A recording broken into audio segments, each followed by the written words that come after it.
com significante. Esse tem um aqui melhor.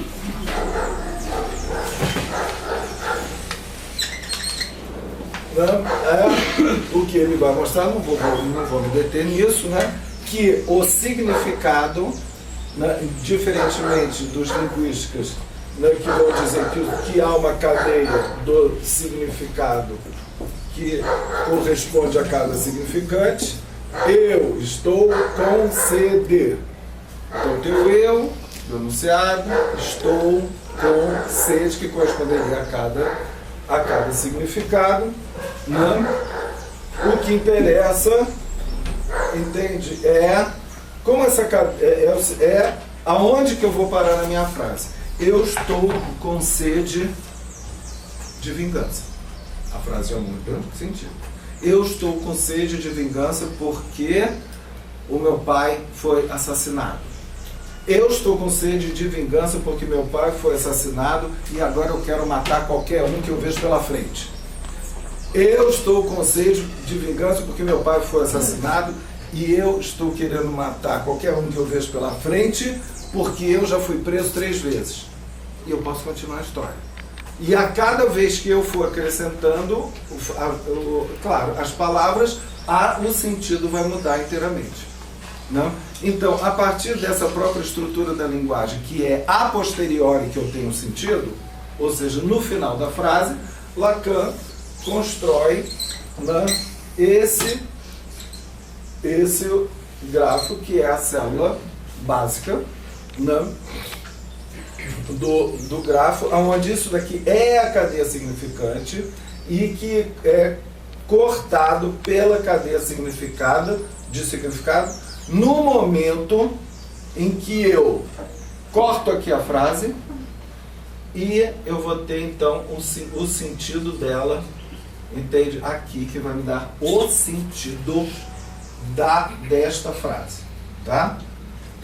Então, primeira coisa, né? Aqui Lacan, né, coloca aqui a primeira estrutura, o S e S', né? Ou seja, S' resume a cadeia significante da fala, tá? Ou seja, estamos a nível do enunciado, ele diz aqui, tá? Só que aqui enunciado e enunciação estão misturados. Quando no seminário de um outro ao outro, ele vai mostrar que isso está na enunciação. Porque quando você fala de significante, nós já estamos falando de enunciação. É o enunciado que é enunciado. O enunciado que é enunciado no ato performático da fala. Então, a cadeia significante é uma cadeia sonora, e isso é importante, porque no final do grafo do desejo vai ter um resto de voz, que escapa à significação. Né? Para quem conhece o grafo, vamos chegar lá. Então, logo aqui, o que ele coloca? Primeira coisa, assim, isso daqui é muito importante, que é ao, digamos, cortar a frase, né? Que no a posteriori você vai constituir o sujeito. Eu digo constituir nesse sujeito, como ele diz, que ele é fisgado, como ele foi isso aqui que parece um anzol, então você fisga o sujeito, né? O sujeito como determinado pelo significante, né? Página 820. Então ele aparece, esse sujeito aí, como o último peixe que é fisgado, no sentido que é determinado. Vocês estão tomando essa frase, né, o sujeito da frase, né, que eu inventei agora, né, ele vai ser determinado no ponto em que eu vou terminar a frase. Aí eu determino quem é, né, o sujeito enquanto tal. Então isso é fundamental a gente saber, porque se isso equivale a uma sessão, o corte do analista determina ali o sujeito. Que você pode interromper uma sessão como se interrompe uma frase. tomemos a sessão de análise como uma frase contínua. No momento que você interrompe, você produz uma significação. E ao mesmo tempo você fisga o sujeito. Então, em termos da interpretação analítica, o que acontece? O corte de uma sessão ou a interrupção de uma cadeia significante, ela equivale, Lacan vai falar, a uma pontuação. Então você pontua o que pontua, fisgou o sujeito. Não é a única forma de se interromper uma sessão. Você pode ter um corte conclusivo, como é esse, pá, que vai, fisga e significa. Não? Fechou. Ali. Mas você pode fazer um corte suspensivo, que deixa a pessoa que abre, em vez de fechar. Não? Você faz um corte, você interrompe a sessão no momento, pá, que você suspende a significação. Então isso é para a gente não aplicar assim diretamente, que todo corte, então, seria um corte que vai pontuar e é significativo. Há cortes e cortes. Não? Se nós pensarmos que ao pensarmos a interpretação analítica como corte, e que, evidentemente, temos que pensar nessa estrutura da linguagem. Aí, Lacan, né, o que ele vai dizer? Que essa cadeia significante, que a cadeia no tempo temporal, né, que nada mais é do que a associação de ideias, você vai associando uma coisa e outra, e outra, e outra, né? Nessa diacronia, nós temos isso na diacronia, que é o evidente, que é o que está na cara. Você ouve, está na cara, a pessoa está falando. Só que há uma sincronia também em cada significante, entende? Ele abre para outras cadeias significantes, porque ele diz que é aqui que são mais ocultas. Então, é na diacronia significante que a intervenção do analista acontece para fazer aparecer a sincronia significante que está oculta. Ou seja, o que ele chama de metáfora. O significante que remete a outra, que está latente. Mas que, se você aponta ali, o sujeito, em vez de continuar na sua associação que já era, não, às vezes o analista é aquele chato, e que o analisante diz, poxa, mas não era isso que ele falou, você me cortou, eu queria continuar, então eu queria falar outra coisa, você não me deixou terminar meu raciocínio. Não? Por quê? Porque o analista apontou alguma coisa que estava mais na sincronia significante, como Lacan chama aqui, na sincronia oculta, que é mais oculta. Mais outro passo. Até aí tudo bem? Momento perguntas. Então vamos continuar. Aí ele vai dar os nomes a esses lugares. Aqui é o lugar do grande outro, e aqui é o lugar do significado do outro. Gente, isso aqui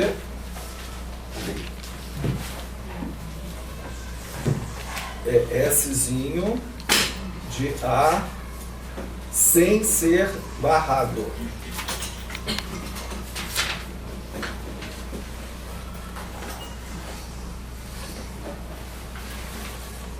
Que nada mais é do que a ilustração do que eu estava falando. Esse A é o que ele chama o lugar do tesouro dos significantes. Tá bom? E aqui, isto daqui, olha a diferença, é um lugar, isto daqui é um momento. Então, são pontos que não são simétricos. O analista desse lugar, do lugar do outro, dos significantes, se ele interrompe a cadeia, ele vai dar o quê? O significado que vem do outro. Aqui, o analista que faz aqui, é ele que dá o significado do que o que o sujeito está falando, e aquilo o Lacan chama de uma pontuação. É isso que ele chama de uma pontuação, de você pontua, então fecha. Né? Eu diria que seria uma primeira indicação de uma interpretação, mas não é a boa. Eu diria, vocês vão ver. Por que não é a que se presta efetivamente ao analista? Que fecha. Porque é o analista se achando o outro, o sujeito. O grande outro que sabe quais são as significações do sujeito. Um problema. Então é sempre um risco que quando você pontua, você pode estar nesse lugar do grande outro. Não? E aí, uma coisa é isso. Então, que bom. Então, ele me disse isso e tal, o sujeito fica disso, aí ele vai do lugar do grande outro. Ele, pela transferência, o sujeito coloca ele aqui naturalmente, eu diria. Por que naturalmente? Porque ao dirigir a sua fala ao outro, não, a esse outro, o que o analista vai ocupar o lugar do significante, ele vai acabar ocupando o lugar do pai, da mãe, de todos aqueles a quem o sujeito endereçou as suas falas, que são demandas, a quem ele endereçou as suas demandas. Então, o analista responder desse lugar do outro é, no mínimo que a gente pode falar, uma impostura. Primeiro porque o outro é barrado. Não? Esse outro é inconsistente. Então, nós já temos aí uma dificuldade. Não? O analista vem ocupar pela transferência esse lugar do grande outro de endereçamento das demandas. Então, o que ele pontua, mesmo a nível do corte, ele dá uma significação. Não? Ele dá uma significação. A gente vê que a história não pode parar aí. Não? E não para. Aí, o que o Lacan ele chega a falar, né? Então, nesse momento, o que nós temos?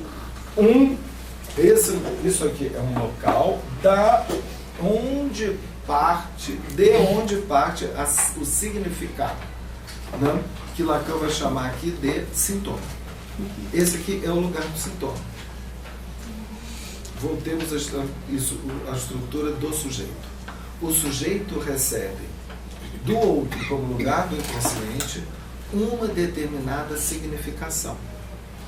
Essa significação é o sentido do sintoma. Né? Seria o primeiro sentido do sintoma que é dado pelo discurso do outro, como o inconsciente. Tomando o grafo, então, como a topologia do aparelho psíquico. Né? Mas nesse momento aqui, Lacan não está chamando de sintoma, ele chama um lugar e um momento. Então, a gente vê que ele está pensando na análise também. Né? O que nós temos? Outra definição de Lacan disso daqui, nós vemos a submissão do sujeito e a alienação dele ao significante. Não? Então, a primeira resposta, não, a nível do inconsciente que nós encontramos é o significado do outro como um outro que não é barrado. É importante isso aqui. Não? E aí ele vai dizer que esse lugar, o sujeito, é como se ele situasse nesse lugar, que é o lugar do inconsciente, que o analista toma, até por estar escondido atrás dele, né, ele vem a aparecer naturalmente, digamos, todo o dispositivo leva a isso, né, para que ele ocupe esse lugar, da onde parte o seu próprio inconsciente. Tanto que quando você começa a se arrumar para ir ver o analista, o seu inconsciente já começa. Não? Você já começa a associar aquilo que eu vou falar. No momento que você já pensa naquilo que eu vou falar, você já instaura o analista naquele lugar do outro. Não há diferença entre aquilo que você pensa que vai falar e esse lugar. Já é a mesma coisa. Então o analista vem naturalmente ocupar o próprio lugar da onde parte o inconsciente. Né? Como a bateria significante, que representa aqui. Resta saber como é que o analista vai responder. E não vai ser isso daqui. Nós temos então a alienação do sujeito.